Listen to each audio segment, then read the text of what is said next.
I know. I know.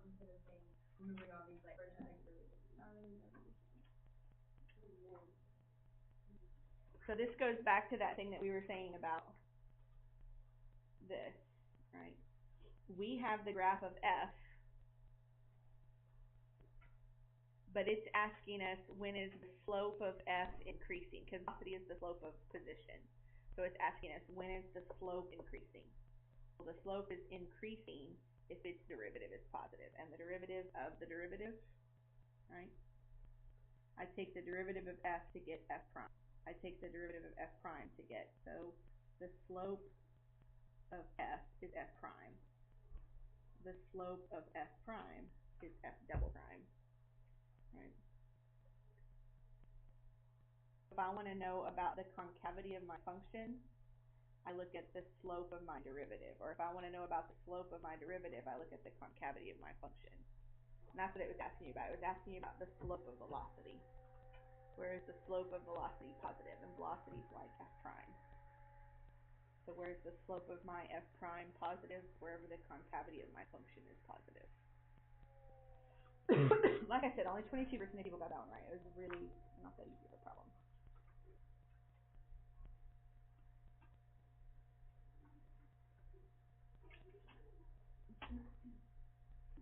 Is that my children?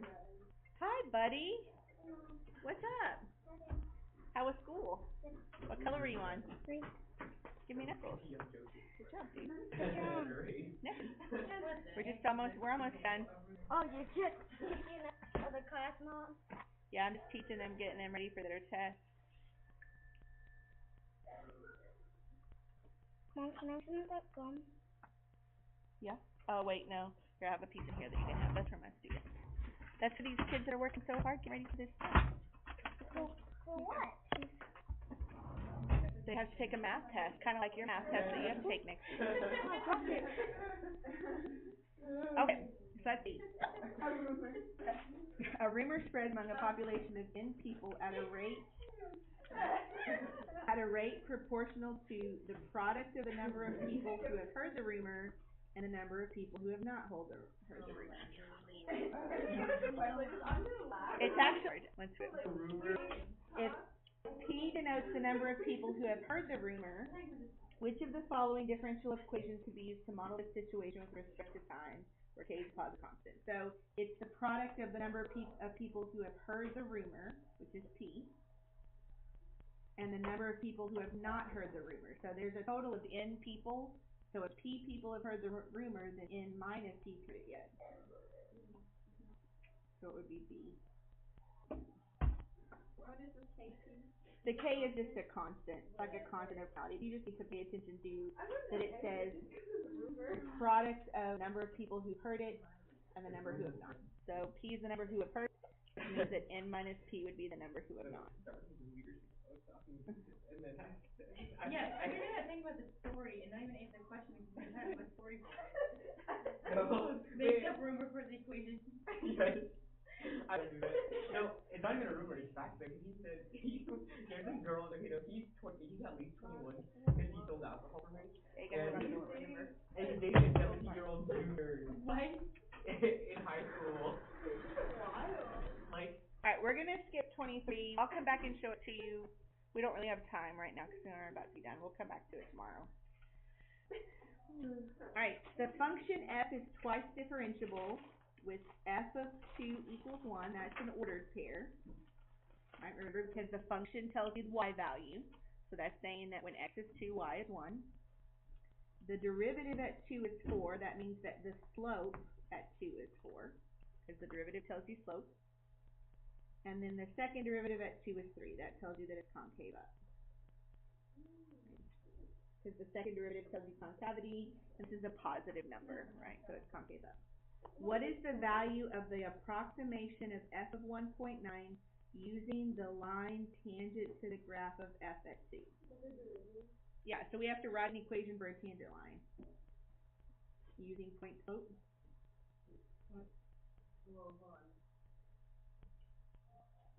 So you need a point and a slope? Yeah. Which we have. We have a point and a slope.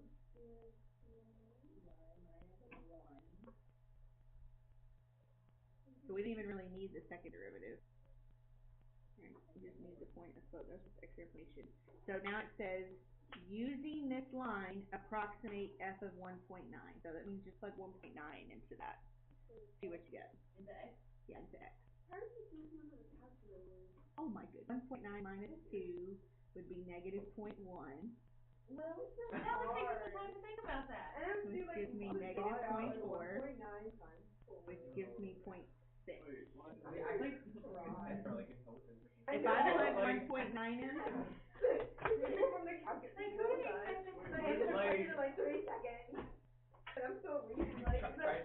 I'm just trying to have career goals, but I don't have machine that.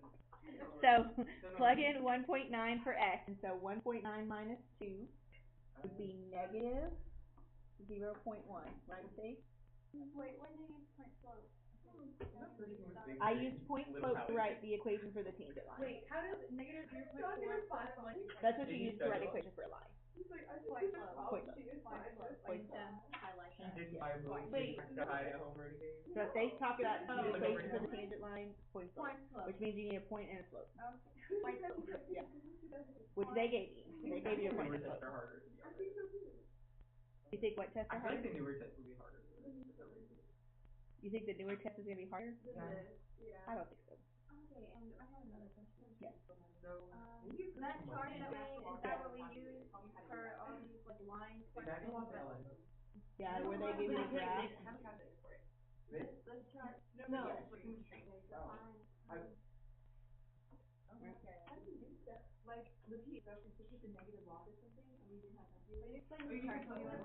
Yeah. So that's just showing you, I don't think I have it, but, that's just showing you that when you have, Oh, it's really good. I'm practicing my going to meeting. What's it? All this work. I need to go to this yak meeting. I didn't recommend you when I go to last yak meeting. Wait, aren't they coming, people I mean, but so if you want y values, slopes, or concavity. On the graph of the function, those are all just exactly what they're supposed to be. But on the derivative, they go down one. So the y would be. the one Yes. slope that I did get from Yeah, my. so the y value would be the For slope. one that you get on, which is On the graph of the derivative, the y of your function, the y of your derivative is the slope of your function. And the slope of the derivative is the concavity of your function. Let's try and see what the general term is. So we're saying that the y values of f, the slope of f, the concavities of f, are these on these graphs.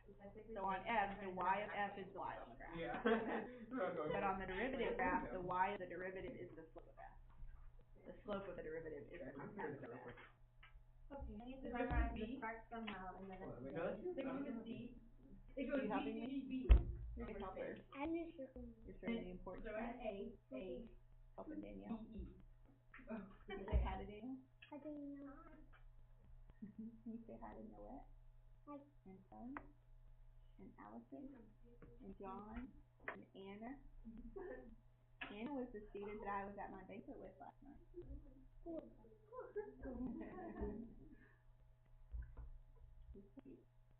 Okay. We all good? This is not sure. But- And there's only 10 out of 90. Yeah. It's the one that you're supposed Oh, to yeah, follow with the the slope graph field? by the little tick mark. Oh yeah, y'all weren't here when we did this. No. So a slope field is created by plugging each point into the derivative. So like right here at 0, 0, they would have plugged 0 in for x and 0 in for y. And then the little line they draw represents the slope that they got. So like since all of these little lines are horizontal, that means that the slope 0, they got 0. When they plugged in 1, 0, they got 0. When they did 2, 0, they 0, 0. All of these points where the y was 0, where the y was 0, they got 0. The same thing happened here. Where the x was negative 1, all of these points, they got a slope of 0. Then the other ones, like here, they plugged in at 0, 1, they plugged in and they got a positive number. It's kind of hard to tell from this what it was, but they got some kind of a positive number. When they plugged in 1, 1, they got a little bit bigger positive number. 2, 1, a little bit bigger. To be honest, 3, I'm the 1, a little bit I'm the bigger. yellow 4, pen, 1, y'all. bigger. 5, 1, bigger. I'm actually yellow pen. You're the yellow pin. But what I try to focus on are where the slopes are 0, because a lot of times you can figure out the answer by paying attention to that. So notice that the slope is 0 when x is -1, and the slope is also 0 when y is 0.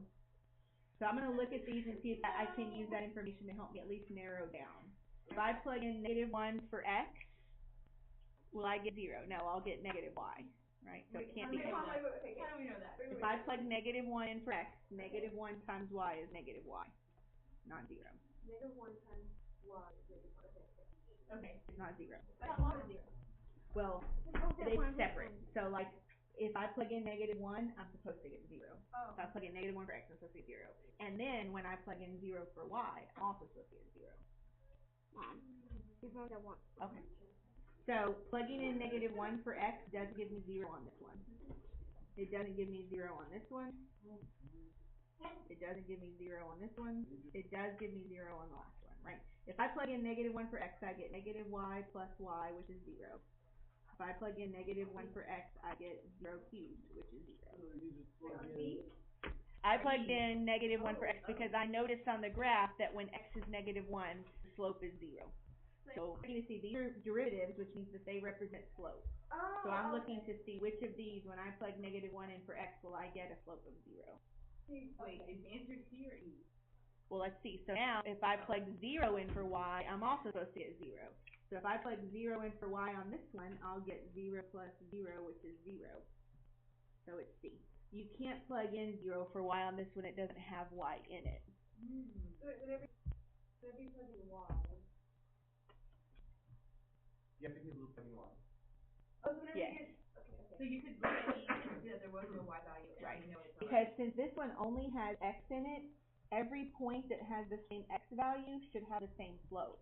But that's not true. If I look where x is -2, these points don't all have the same slope, right? So it had to depend on x and y. It couldn't just depend on x. If it depended on just x, then all the points with the same x would have slope.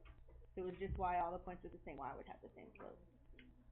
Guys, I'm disappointed there's no consistent pattern for guessing on these. Me and There's Tyler not- found in majority of the answers were either B or C. No, okay, so on the 2014 Yeah, pattern. don't pick E as the thing you're gonna guess, because they don't put E right answer very So often. on 2014, the type majority, 10 A's, 10 B's, and 10 B's. Why? For 2013, there were 11 E's, and that was the most for that exam. Yeah, this exam, this 2008, there was only 6 E's out of 45 questions. So don't put E. This one 11 E's, 10 B's, and 10 B's. Okay, so look at it's gonna be B or E. It has a Yeah, least number of B or B's. D is always like. They found out that we use C all the time now. So they use B. I don't know, I think But they wait, what changed if it. they figure out that we Yeah, use they B all the use time now, and then None they of can the use B's A? like A or D or E. I don't know. I think it's gonna be B. Okay. I'm just gonna Yeah, go with if you are gonna all guess, guess pick one letter to guess with every Okay, time. which one would you choose? I would probably choose D. I don't know why, but that's probably what I would. If you're near like a slight sobbing during the test, what if we? I know every time whoever gives it, they always come to me and they go, "The kid looks like," and I'm like, "I know it's a hard test." But the good news is they don't have to get like but 30% of it to pass. Guys, if you- When I was in college, I had a professor that when he gave us tests, always go to a bar after the test and be like, "You can meet me at the bar after this test."